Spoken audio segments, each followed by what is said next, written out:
right, we're recording. Recording, everybody. Hello, hello. Hello, hello. Welcome to Two Black Girls, One Rose. Where together we'll uncover what we can learn about modern dating, love, and relationships from popular television. I'm Natasha. And I'm Justine. And welcome to the Love is Blind Aftershow. Mm-hmm.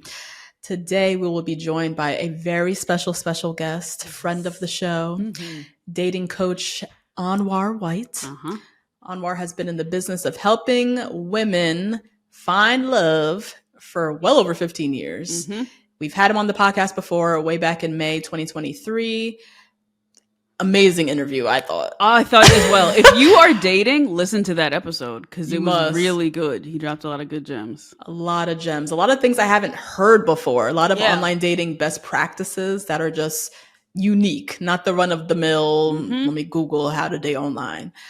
So definitely start there with Anwar. You may already know Anwar. He's huge on TikTok at Dating Coach Anwar. He also has a podcast, Get Your Guy Coaching Podcast. He's going to help us dissect these first 6 episodes of Love is Blind Season 7. And so we're happy to have him here. Okay, before we dive in with Anwar, there are a couple things happening in the world we got to chat about. Yep. First of all, there's some Love is Blind mess. Oh, man. It's coming out the woodwork. It always, after these first 6 episodes, that's when it starts. Always. Tyler and Ashley look like the little golden couple, the boring black couple. They do. Yeah. Like the Brett and Tiffany even would say. Yeah. Yes. Tyler has some baby mama drama, some mess that we got to talk through. It's all over the internet, so can't really ignore it. And shout out to my brother for sending me the TikTok. Also, Diddy. There's always some Diddy shit coming out. Diddy's mother has now spoken. Has released a statement that we got to chat about as well. And then our little cherub, Halle Bailey. Halle. Yeah. Halle Bailey. The Little Mermaid. Ariel, right? She going through some mess as well. Oh, God. Her messy nigga. God. So we're going to talk about that. If you want to hear our juicy pre-show, if you want to listen to this episode without ads or watch us on video, watch me, Justine, and Anwar talk. You got to join the party on Patreon. Patreon.com/2blackgirls1rose. We also do reaction content on Patreon. We are currently watching America's Sweethearts, the Dallas Cowboys cheerleaders. Oh my God, we're having the best time. Having the best time, honestly. So try the Patreon membership with a 7-day free trial. Nothing to lose. And shout out to the Rose Garden. We are so excited to welcome to our Love is Blind After Show dating and relationships coach, Anwar White. Woohoo! Hello. Welcome back. Anwar, if you guys don't know, he's been in the business of helping women find love for well over 15 years. You may remember him from our episode way back in May 2023 titled You Need to Be a Selfish Dater, where Anwar revealed some online dating hot takes, some gems I had personally never heard before, and walked us all through how to attract self-actualized men.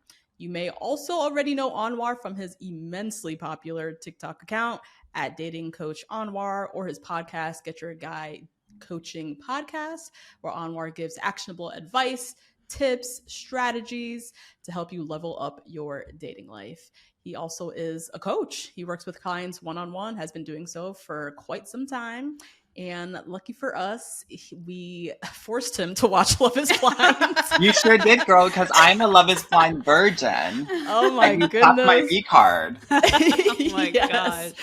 So he is here to help us break down these first 6 episodes. Anwar, welcome back to the show. So thank you so much for having me. I thought that you guys forgot about me, and I was that stepchild that you guys just ignored. Never. And I'm so glad that you guys welcomed me back. Yes. Of course. So excited to have you back. Very excited, yes. So you mentioned that you're a Love is Blind virgin. Yeah. And we were just talking off air about the one episode that you've watched previously. So tell us about, I believe it was season 5. I would say on record, the worst season of Love is Blind, with Uche and Aaliyah and Lydia and that whole like love triangle. So what episode was it that you watched? Well, when the girls had to come together and they found out like all of the initial like relationships that were happening before the show. And you know how kind of TikTok is, like they'll show you a clip that's viral and then you're like, oh, this is crazy. And then you'll continue to see more and more. And I was like, okay, I can't clip it to death. Like I need to like watch it to understand the full story. And also everybody was asking me, are you watching this? What's, when you're a content creator, everybody wants to know what your fucking take is. And so I was like, I probably should have a stance on this. I should probably know what the heck is going on. And at that time, I think I had also talked about Nigerian men. No! So it kind of made a little bit of sense that I need to know like the kind of the bigger Nigerian character that is out there as it pertains to love and relationships. So that is what I was watching a bit about. Okay. Wow. Okay. What a season to dive into. I know. I hated that season. It's so awful. Yeah. Did you watch that episode with your husband? No, but I will tell you that these 6 episodes I watched with my partner, and I watched a few of them with my kids. You did? How old are your kids? Yeah. I have 11-year-old twins and a 6-year-old. The 6-year-old was off somewhere else, but the 11-year-olds and we watch crazy things like Degrassi and kind of more adult shows so that we can have those sort of conversations. So for example, when Leo was doing all of the crazy manipulation with Hannah, like this was like an opportunity for me to talk to my kids about like what does manipulation look like when it comes to having conversations with people. So I try to be that cool dad, Nice. Yeah, start them early. Why not? Oh my gosh. And then do you watch any other dating reality shows? I mean, this is kind of a dating reality show, but definitely 90 Day Fiance. Definitely watch that. And I also sometimes watch My 600-Pound Life because they always have a man. And so it's really interesting to see those dynamics. So I try to catch that when I can. But to be honest with you, I literally do this all day, every day. So when I am not working, which is not often, I try to steer away from everything love, dating, relationships. Okay. That makes sense. But 90 Day Fiance, My 600-Pound, that's some good mess. That's some good hard mess. I need it as messy as possible. Because, here's the thing, when you're like a coach or, a counselor or a therapist, you have to keep that strong frame, right? You can't allow yourself to be messy. So when I'm not there, I want to really get into the mess. Yeah. Not mad at it. Okay, so let's dive into Love is Blind season 7. So lots going on. We want to start with Taylor and Garrett. We saw one of the strangest conversations we thought ever on Love is Blind, where Taylor mentions that her mom's name gives away her ethnicity. And Garrett's response was very much giving, I've never been attracted to a woman of color. Like, fuck, what did I end up with? Wow. Also alarming to us was how unalarmed Taylor seemed to his response. We know you're a big proponent of people dating outside their race, giving themselves more opportunities to find love. What questions should non-white women ask, particularly a white man who's dating a woman of color for the very first time? Yeah, that's a great question. I think I watched that and I was really shocked too. Yeah, I think everybody was.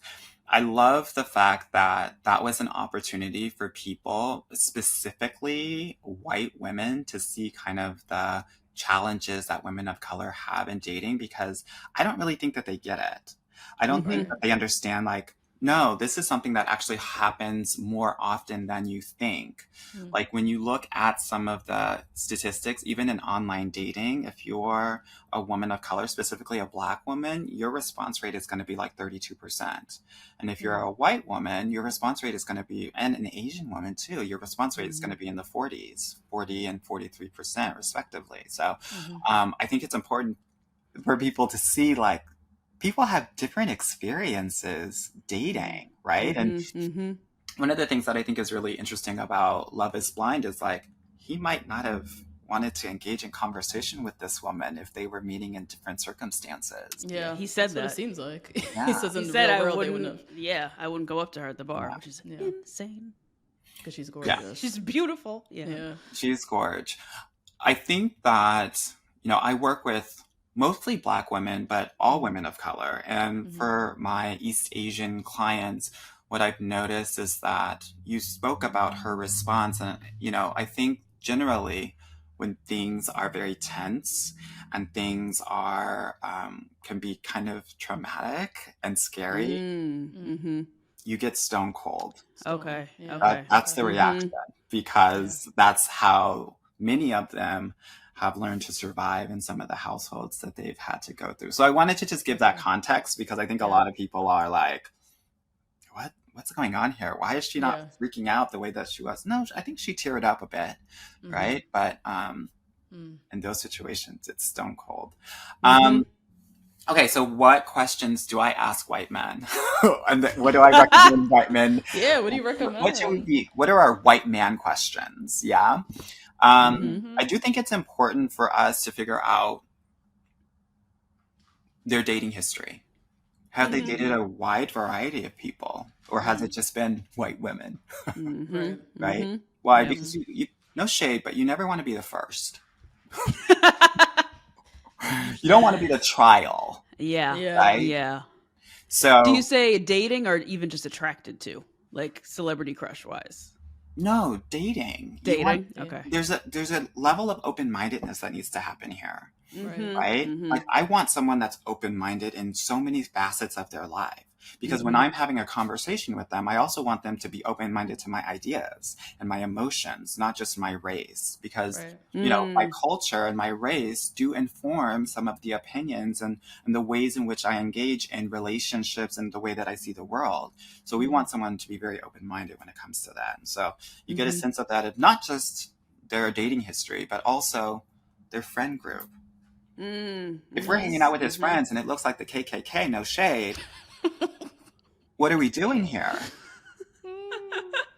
No, but what are you doing there, though? Yeah.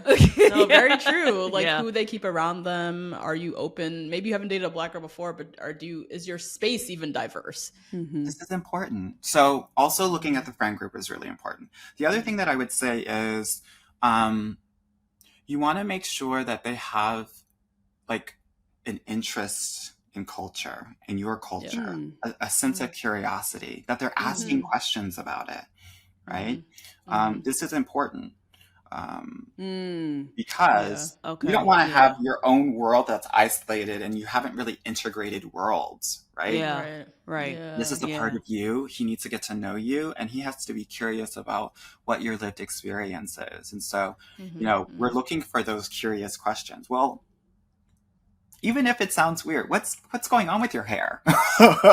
Right? You want him Not to ask this. those questions. No, you do. But I think that's something that I'm personally having issues with Nigerian Steven about this, but I think there's a really thin line between curiosity and fear. Because with Garrett, we saw fear, right? 100%.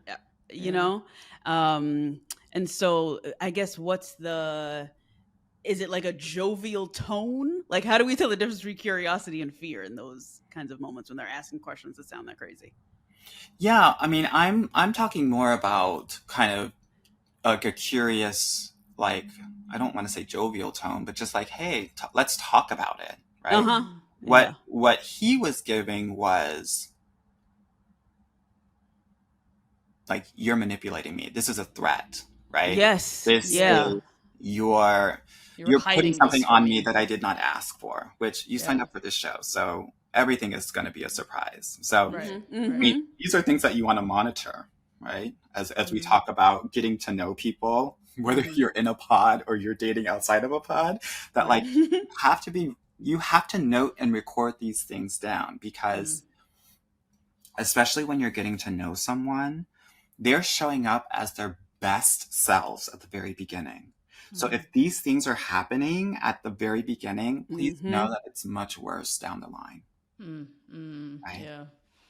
Yeah, that's really important. The other thing that I will say that I think is really important is that you want to have race conversations with the white guy, your white guy, your white man. And the reason I say that is, and you want to see if he actually lets you take the lead on those conversations, right? Because in that, you will see if he is prioritizing and honoring your experience, which is very, very different than his.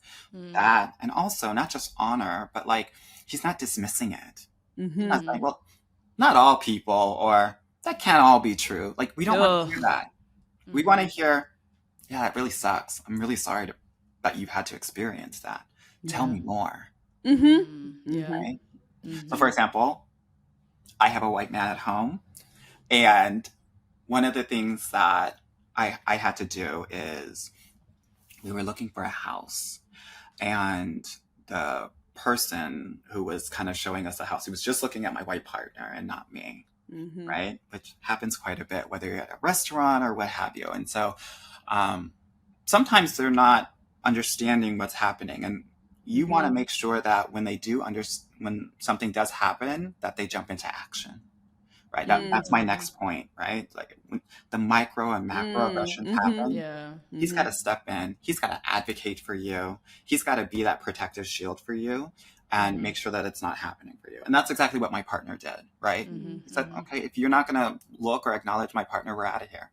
And we left literally within 3 seconds. Wow. Right. Yeah. So these are the kind of questions, but also the things that we need to look for when we're like engaging and trying to figure out, is this white man safe? Yeah, some dead ass though. Yeah. But I think, one thing that was standing out for me and Justine was like the curiosity or lack thereof from Garrett. It was like learning, oh, she might be non-white. Then he sees her, he realizes she's part Asian. And the first time we see, again, this could be editing, first time we see is on the honeymoon. He asks her, oh, so tell me more about your mom. And it's like those little curiosity, like, I just need to know that you're curious in her and you're not like, oh, I'm going to live in my silo with my Asian woman that is like, we're never going to really acknowledge, her background at all. So that I'm still kind of keeping my eye on that. We have to.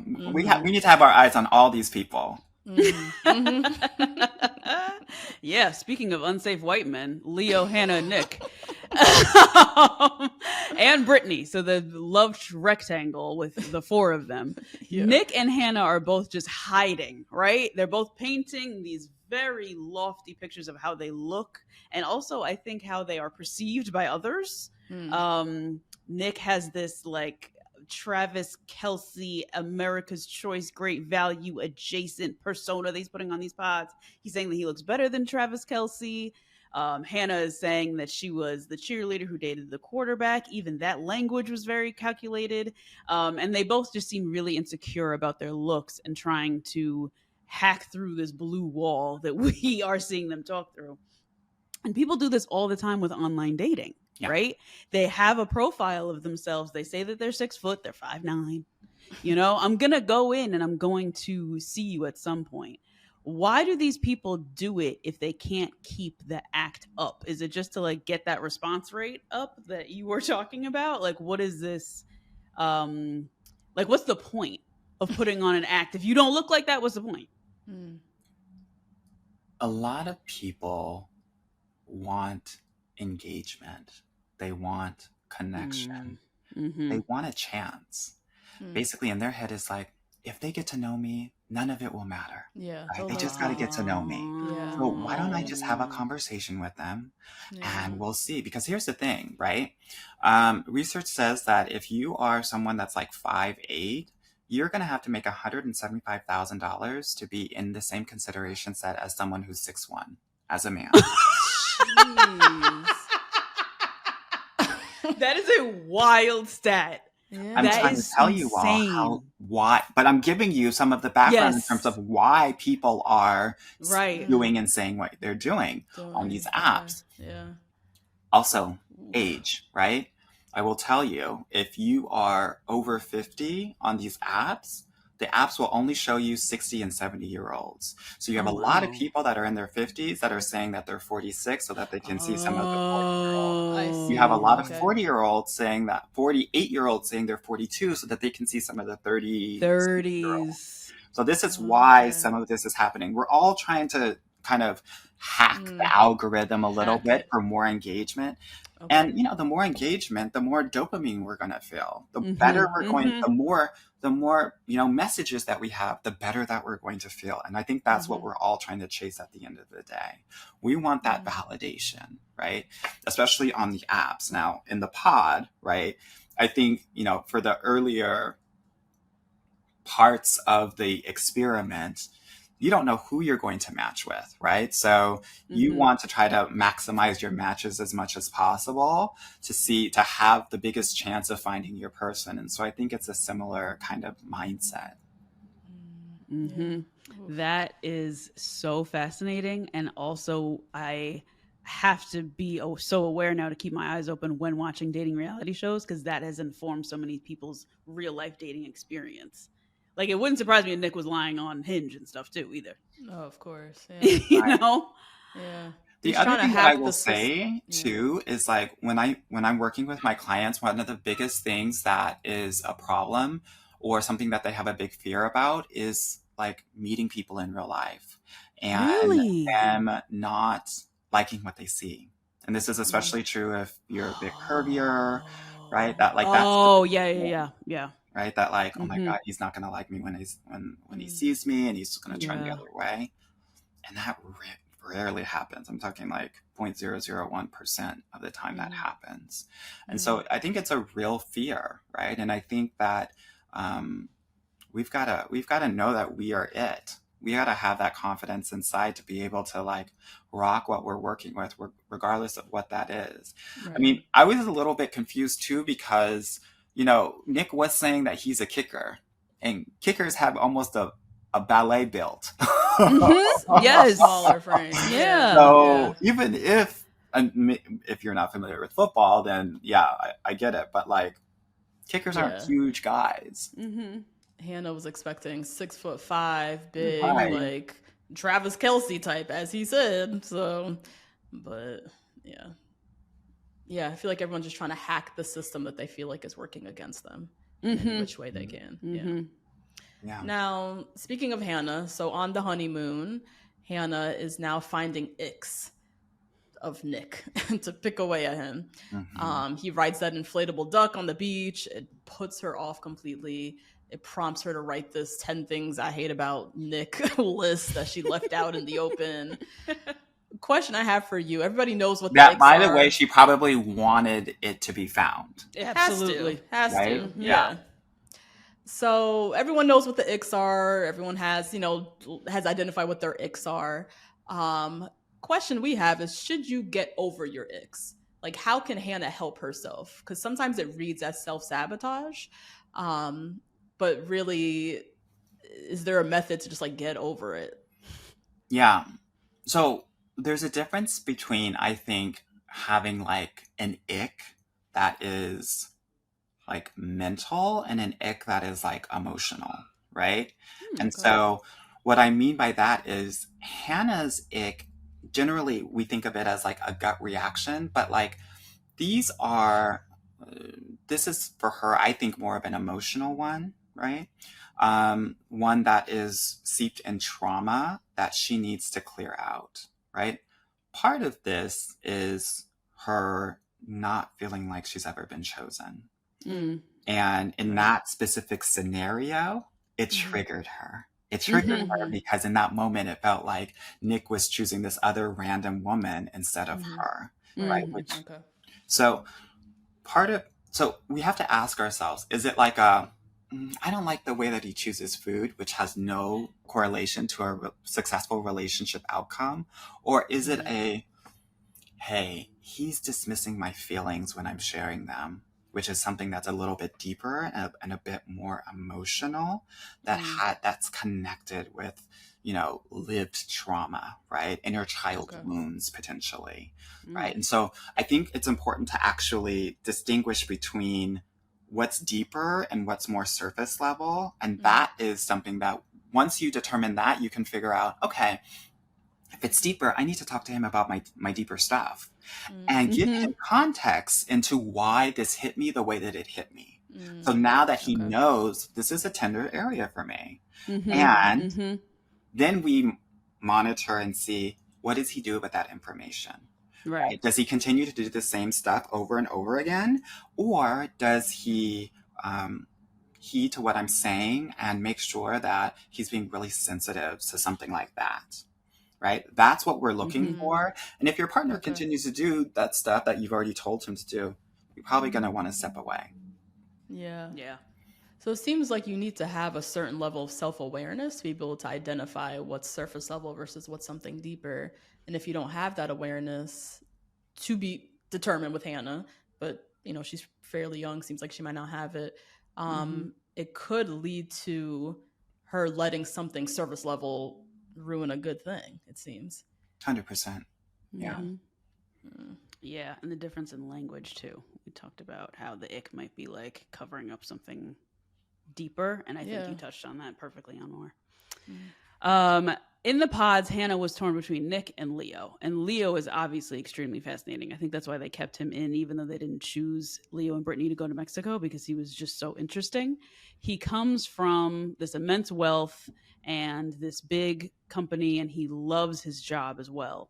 And any chance he gets, he brings up the wealth that he doesn't want to be judged by, which is very interesting. He's also suffered a lot of loss. His whole immediate family passed away from cancer, and his identity just feels like it's broken. And we see men with no personality all the time stand in their wallet and find love, sometimes coined as high value men for, a little while ago. Are the women you coach still like looking for a high value partner? Is that still language that people use? Well, we don't really use it in my program because in my mind, if someone is high value, it means that someone else is low value. And I don't really play to that superiority, inferiority complex that can happen in dating. And so, and also like, wealth doesn't matter as much, as we may think. Now, am I saying that I want you to be with someone that is unhoused or can't, sustain themselves? No. But what I am saying is that I think wealth represents something. And I think we have to focus on what it represents, which is a guy's ability to fulfill his life mission and purpose, right? To find a goal and succeed in it, whether it's me, whether it's something else. For many men, it's career and money, and they self-actualize through that.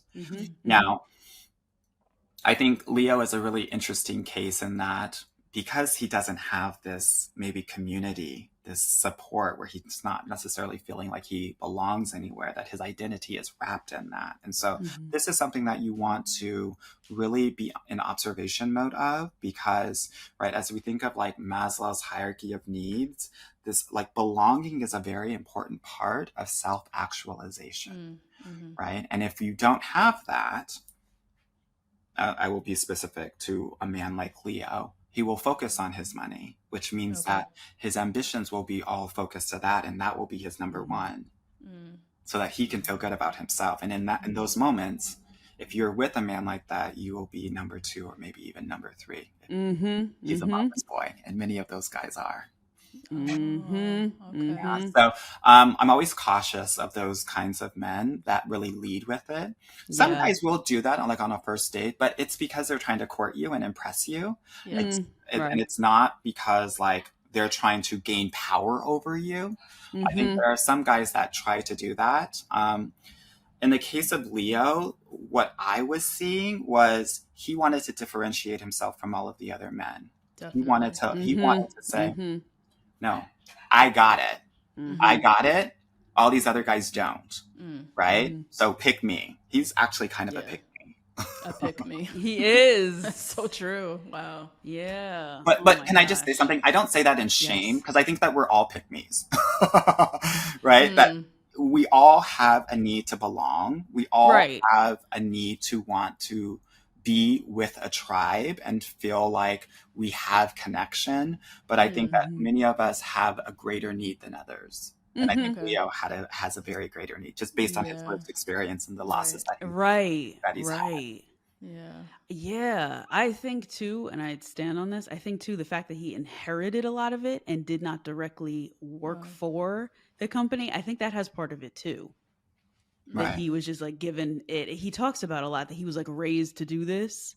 So he doesn't know any other identity besides that. But that belonging portion, he's probably hasn't felt that very often. It doesn't look like he's felt it very often. That's why he was freaking out so much when he realized that he was going to have no one. Yeah. Yes. His abandonment wounds Panic. came up from the Yeah. deaths of his family. And then Mhm. that's why he was freaking out on Hannah, because he knew, like, oh my God, okay, I know that if I can't really get her, Brittany's going to figure out that she's number 2, and then I'm going to be all alone. He saw it. That's why he was spiraling. Yeah. Oof. Yeah. Dang, Leo. I know. Oh my God. And now he's the worst. I just saw him on TikTok. He is just crazy. Just as crazy as could be. He just feels so lost to me. Like Yeah. he talks a big talk, like he's super confident, knows himself, has his money, has his wealth, but he just comes off very lost and confused and like desperate for acceptance, as you said. Yeah, I don't think he knows himself. I don't think so Yeah. either. Yeah. Even in the way that he talks, he uses the word like every other word.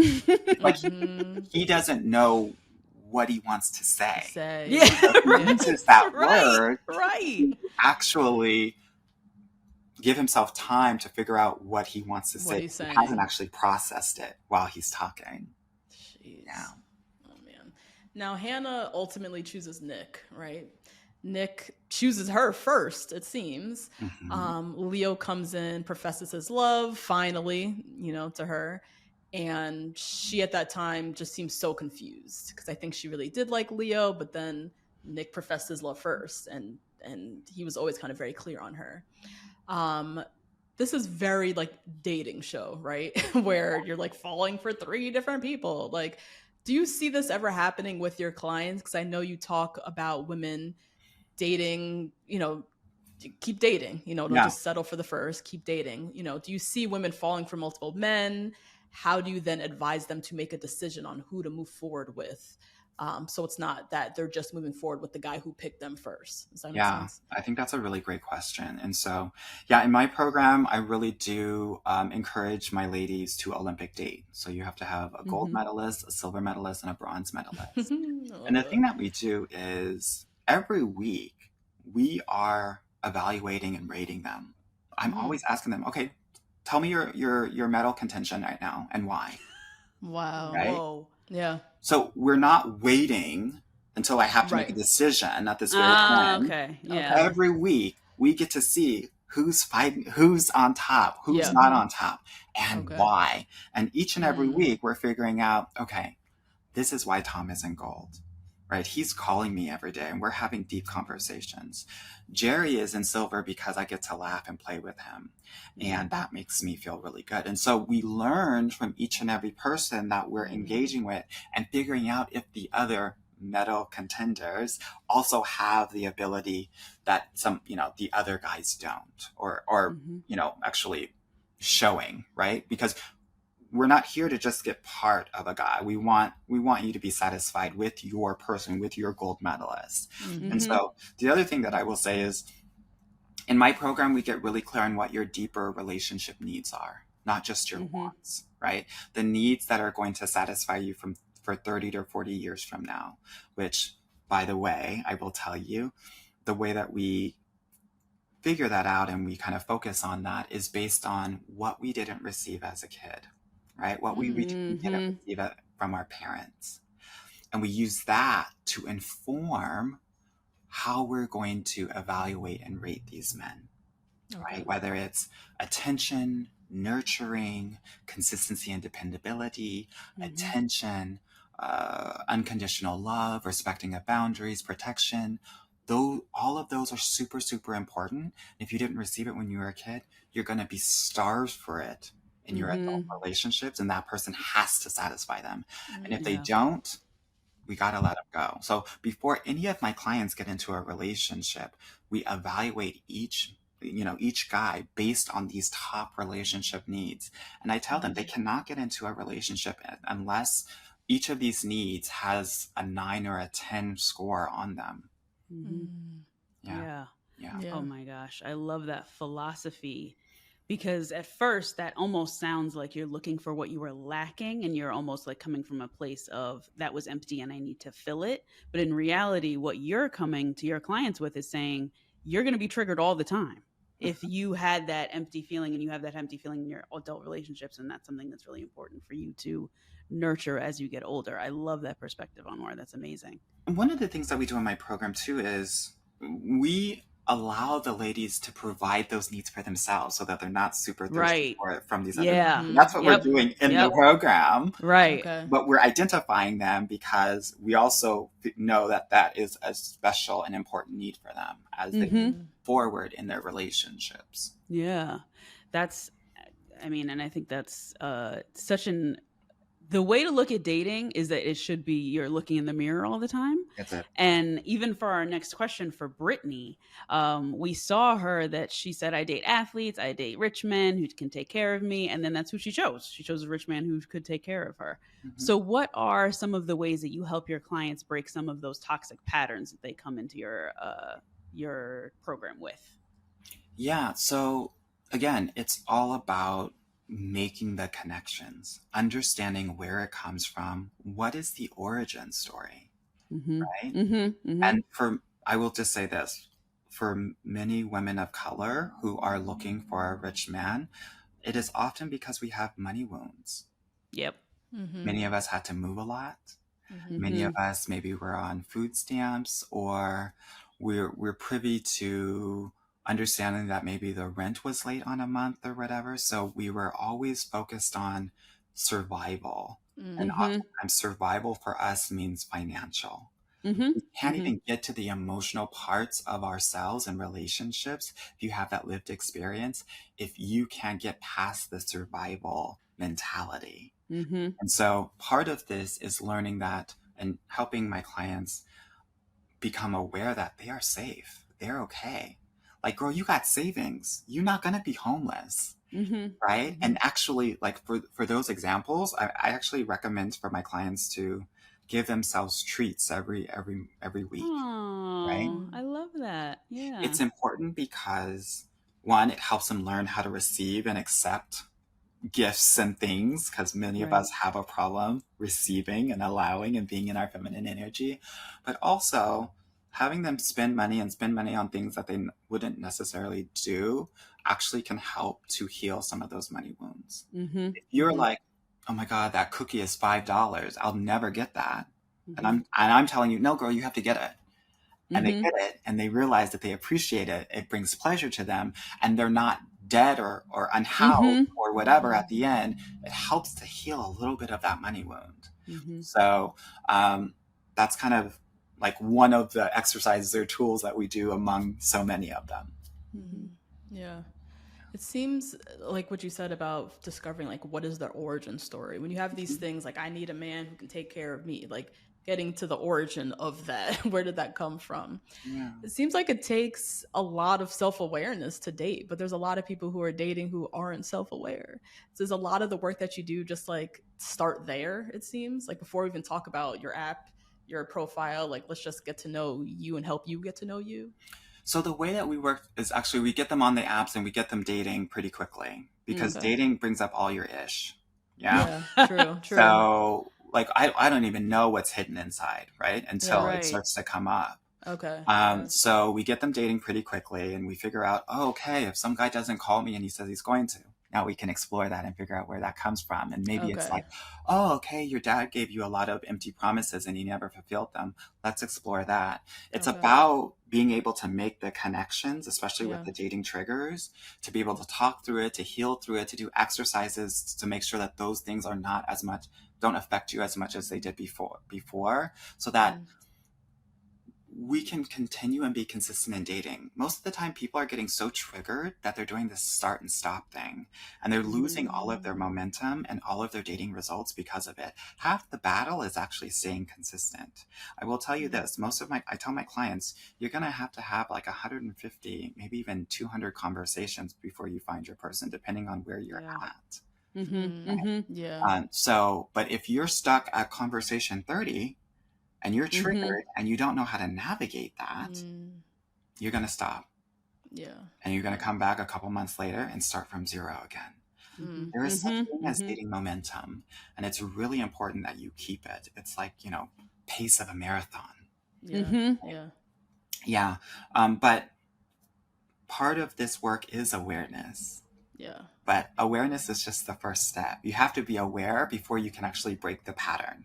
Right. You have to be able to say, oh, no, I'm chasing him because I'm chasing my dad's love. Yeah. or whatever it may be, right? Mhm. To be able to Yeah. say, okay, now that I'm aware of it, now I can make another decision based in my grown woman status and not based on the little girl that I am or was. Mhm. Yeah. Yeah, I love that there seems to be like some on the job training. Like you can date and still do some of the self exploration at the same time. Because it does feel like such a big feat. Like, oh my God, I have to like gain a level of self awareness before I can even be ready to date. And that's not true. You can kind of do that work at the same time, which I is think that, yeah, and I think encouraging. that's a really important point to make because I think so many of us, especially if you're smart and successful or a high achiever, you're like going to try to be perfect, right? Before you Right, start right. dating. Mhm. Don't do that. Whatever you Yeah. do, please understand that part of your healing will come while dating, and part Wow. of your healing Yeah. will come while you're in a relationship. For Right. And sure. so I Yeah. do think it's so important to, like, if you're halfway there, girl, put yourself out there. Yeah. That's a good Let's rule. do it. Yeah. Yeah, I love that too.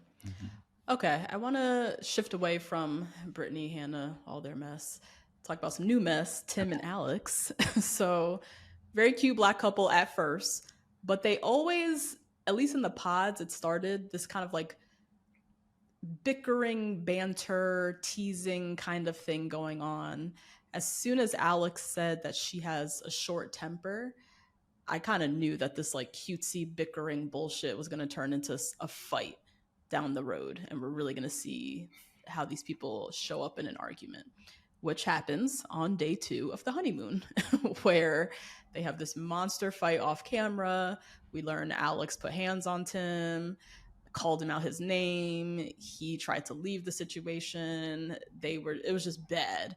And it's clear that they fight very differently, and they're both stubborn in their own ways as well. A question we attempted to uncover last week on our recap of that fight, that moment, is can you truly uncover how someone is in a conflict simply by asking them? Like, how do you deal with conflict? No. How do you discover this? How do you understand No. how someone fights and No. argues and before getting into your first fight, and that's the first No, time you realize? have to get into your first fight. That's okay. You have to get into your fight. The reason why I say that is because different subjects pull out different things from each individual.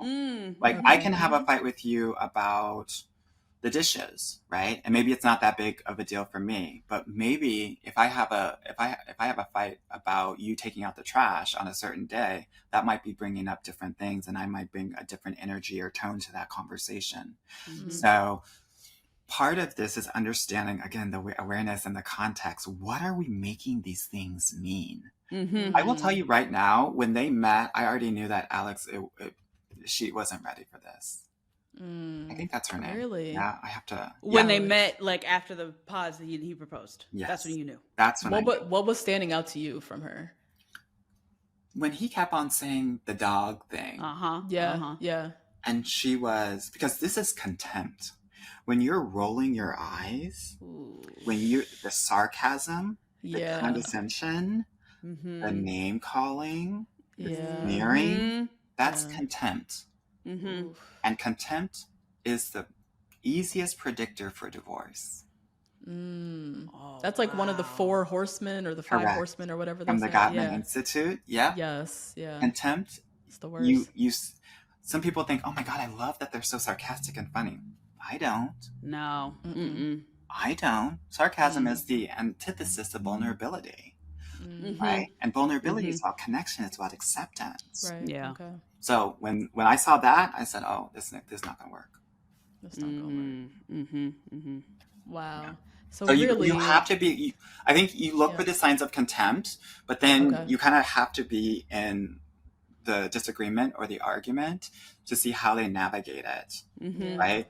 But I'm less concerned about the argument. I'm more concerned about the resolution skills and do they have it or not, right? Because we're all going to argue. We're all going to have disagreements. Can I come back and say, you know what? I was feeling X, Y, and Z. I was literally on the phone with my client in London at like 4 a.m. because one of my she had an argument with her guy, and so I was helping them learn how to resolve this. What does she need to do? What does she need to say? How does she need to communicate to make sure that we bring and regain that trust that's broken? Right? It's not enough to kiss and hug and say I'm sorry. Right? That's kindergarten stuff. Yeah. We actually have to talk through it. And I need to know, why did that affect you so much? And you need to know why it affected you so much so that you can communicate with your person. So he knows where your, your mini bombs are. Yeah. He Yes. he Yeah. Because he can avoid them depending on who's listening to this. Yeah. Yeah. Yeah. Because some of those fights they could be cover up for things, right? You didn't take out the trash. It could be a control issue. Or And not you don't necessarily a value trash me issue. and the work that I do and what I contribute. Right. Right. But you also got to know your own shit. Right. So like, for Mm-hmm. example, like my dad abandoned me when I was in 4th grade. And so I have my abandonment wounds come in when my partner is not home by 6 p.m. Right. Okay. So Okay. I need to have conversations with him and let him know, when you're not home at a certain time, this is how I feel. And this is why I feel what I feel. So now he has the context to be able to say, okay, I don't want you to ever feel that way again. So I'm not going to do it. And if that happens, I'm going to communicate with you. So now I get text messages at 5:20 talking about, I'm stuck in traffic. I'm going to be home at 6:05. Oh, wow. Yeah. That's what it looks like. But you got to be able to know your own stuff to be able to communicate it and communicate it in a way that doesn't make it about the other person and what they didn't do. We focus on what I need, what I feel, and why I feel that way. So also, it's all about that resolution and also making sure that when you're resolving, that you're not using the word you, you're just focused on I and what I need and me. Yeah. Oof. Tim and Alex. I don't know what they're going to do. I don't know what they're going to do. Particularly from Alex's perspective, I feel like it wasn't a lot of ownership. I feel like the energy that she came in towards their resolution the next morning was not, I don't think she was knowing what went down in the fight, where she needed to be for them to be able to resolve this. So, which is where his response came in, I think. I will tell you this. I looked at that man's face and I know he's done. He's done. He's done. There are some times there are some things you can't move on from. And I think that, and to be honest with you, I was a little bit uncomfortable when he was sharing all the sister stuff. I felt like it was a little bit of trauma bonding. But he entrusted her with all of this very sensitive information. Yes. Yeah. That was a lot. Very early on. Breaking that trust, which is very sacred to him based on his experience. There's no It's over. Yes. Even though he trusted her so quickly, as you said, it is sacred, which I think a lot of people probably wouldn't take into account. When they were having that conversation, you saw his chest beating, going up and down, up and down. I knew there was a war inside that he was holding in to even stay there for the camera. Yeah. Oof. Yeah. Oh, man, Tim. Well, let's talk about politics and dating. We're very excited about this. Why?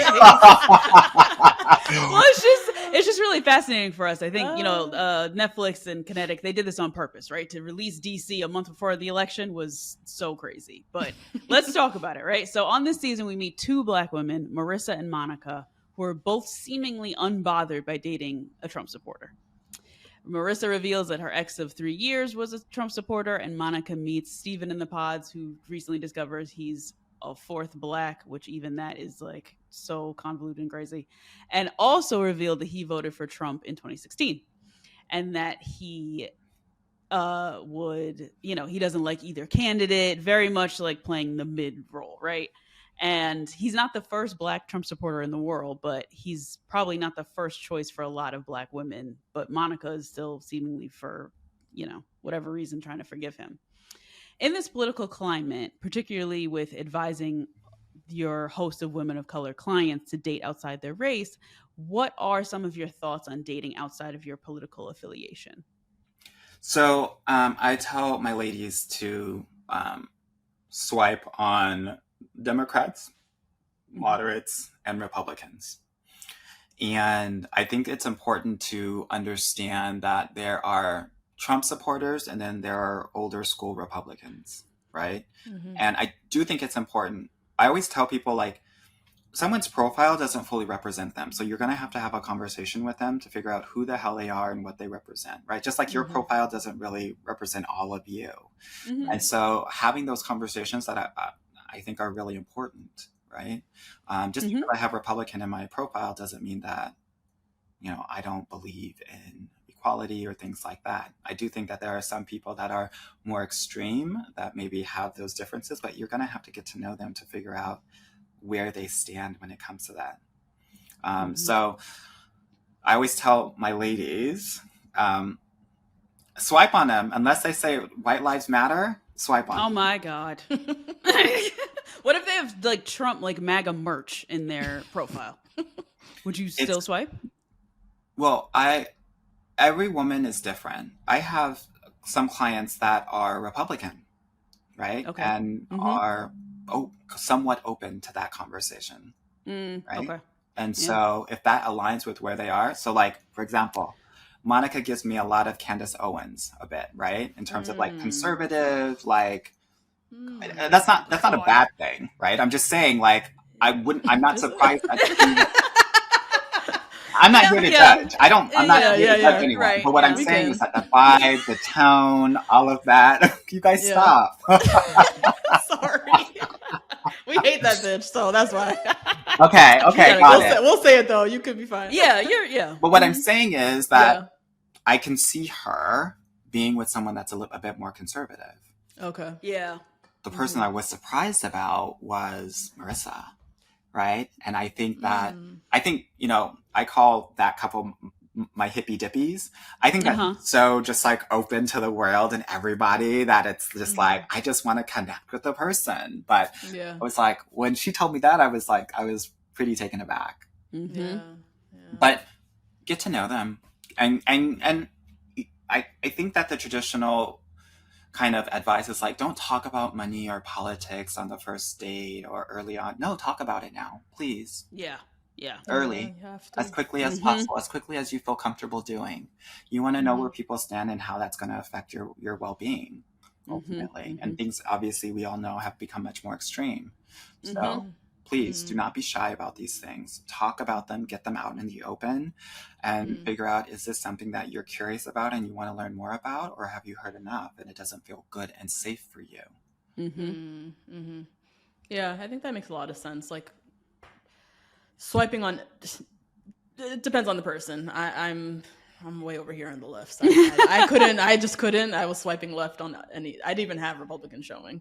But understanding the nuances of where their political, as you said, like a Mitt Romney Republican is very different than a MAGA Republican. Correct. You know, so correct. Swiping, then having the conversation to understand, are you, you know, one of those fiscally conservative types, you know? And a lot of the richer men are, by the way, because they don't want to pay taxes. So and I can see your clients even.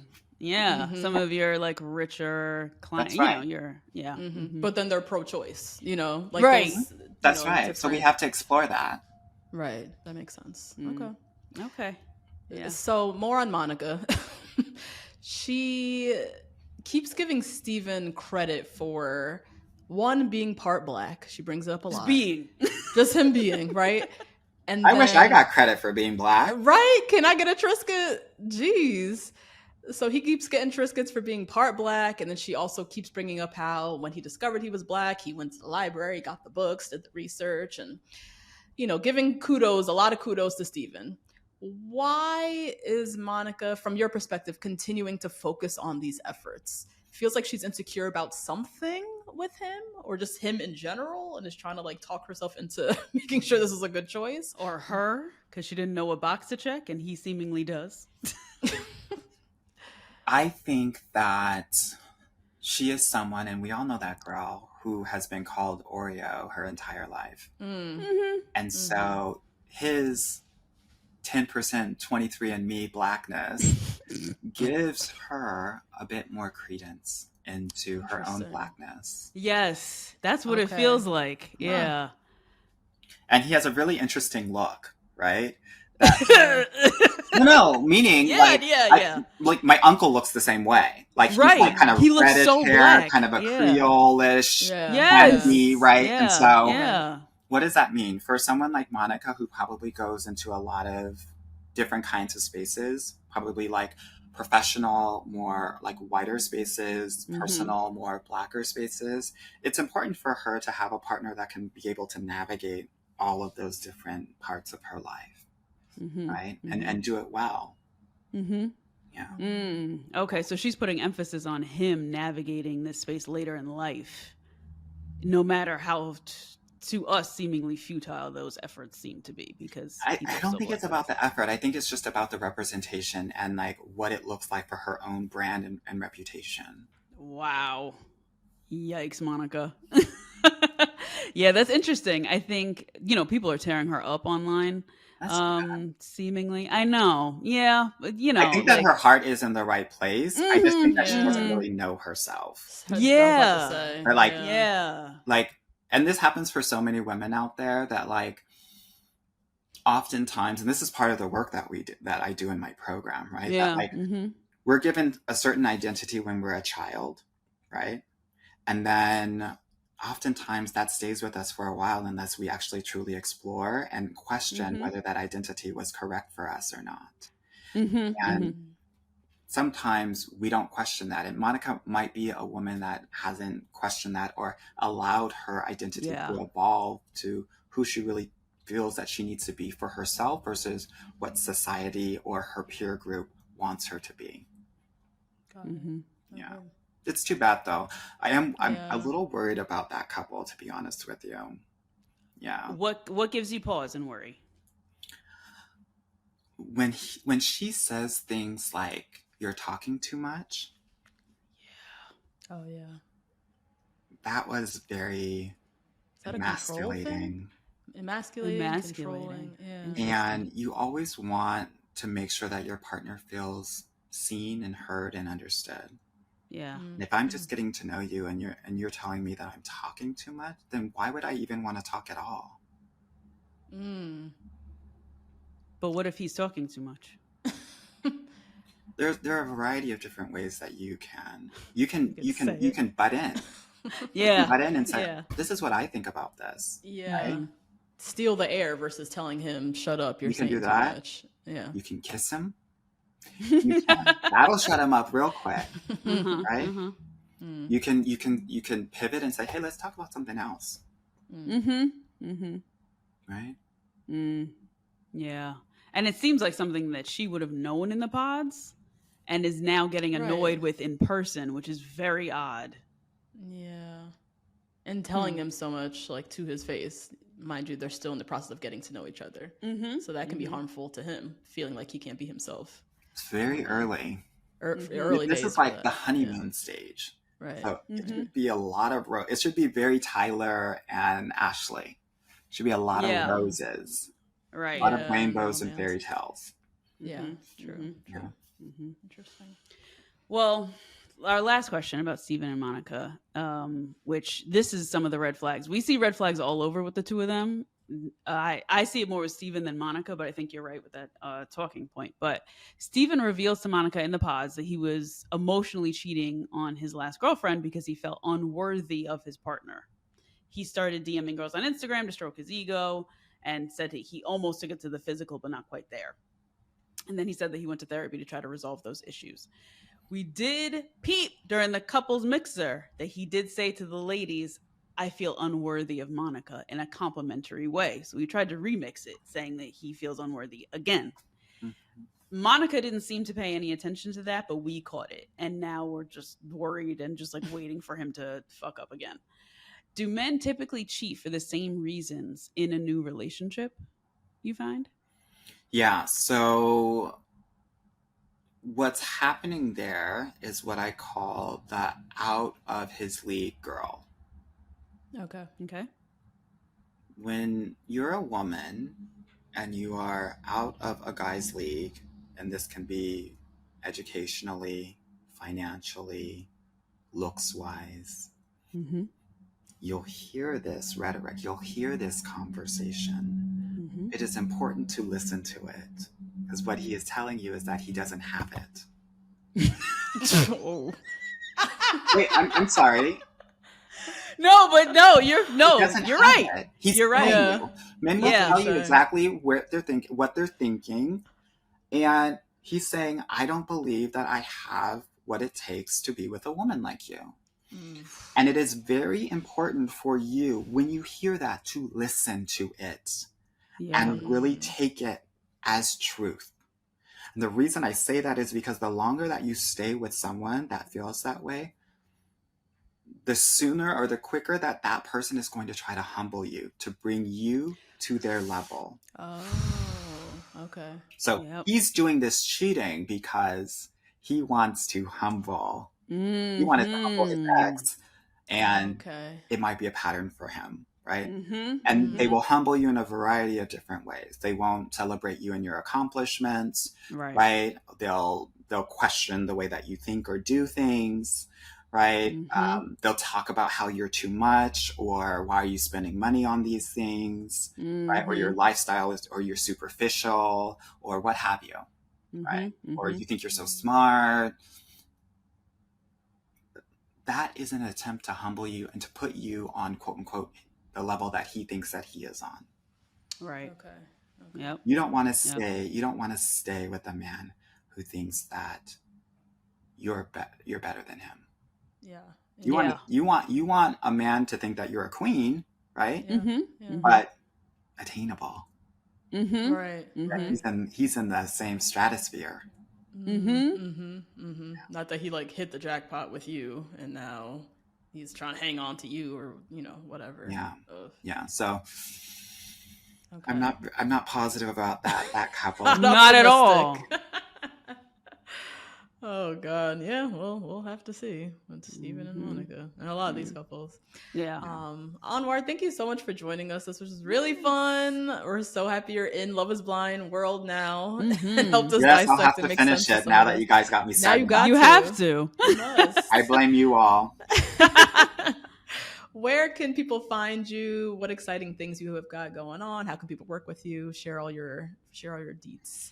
Yeah, so on social media, on TikTok, IG, YouTube, I'm at Dating Coach Anwar, Anwar.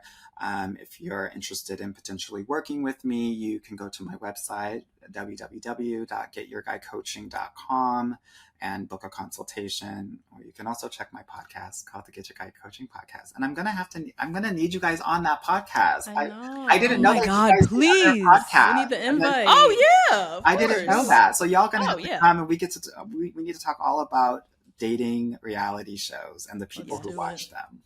Oh yes. Ooh, let's do it. Thank you, Anwar. This was great. Thank you for having me.